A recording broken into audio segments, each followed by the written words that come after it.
नमस्कार दोस्तों, आपका फिर से स्वागत है हमारे YouTube चैनल में। दोस्तों, हम आपको बताए थे कल की अवार्ड शो होने वाला है भोजपुरी में और बहुत ही बड़े बड़े सुपरस्टार पहुंचने वाले हैं, जिसमें सबसे बड़ा था न्यूज पवन सिंह, खेसारी लाल और अक्षरा सिंह एक साथ होना। इनका विवाद तो आपने भोजपुरी में बहुत ही सुना होगा।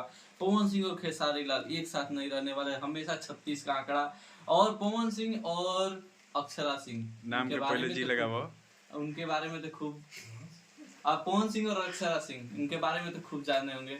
ठीक है, बहुत सारा विवाद, यहाँ तक कि आमिर खान के साथ भी पवन सिंह का शिकायत कर चुकी हैं। आप लोगों ने जाना होगा, नाम के आगे जी लगाओ। ठीक है, और पता ना पावर स्टार के बारे में, पावर बाना, पता ना क्या क्या बोली थी, आप लोगों ने बहुत ही सुना होगा। दोस्तों, हम आपको बता दें कि एक ही होटल में पहुंच चुके हैं पवन सिंह और खेसारी लाल यादव। अभी अभी पहुंचे हैं और क्या हुआ पवन सिंह और खेसारी लाल यादव जब एक होटल में पहुंचे, कुछ ही देर में हम आपको बताने वाले हैं। वीडियो आ रही है और जैसे ही आती है और हम आपको बताते हैं। दोस्तों, बता दें कि कुछ ही देर में अक्षरा सिंह जी भी पहुंचने वाली है, ऐसी खबरें आ रही हैं। जैसे ही पहुंचती है अक्षरा सिंह जी, आपको वीडियो अपडेट करते हैं। और जो क्या होता है, खेसारी लाल यादव पवन सिंह जी जब एक साथ मिलते हैं, आप लोग बने रहिएगा हमारे साथ, आपको समय समय से अपडेट देते रहेंगे। तो दोस्तों, कैसा लगा वीडियो कमेंट करो। उसको देखिए, वीडियो अच्छी लगी चैनल को सब्सक्राइब कीजिए, वीडियो को लाइक कीजिएगा।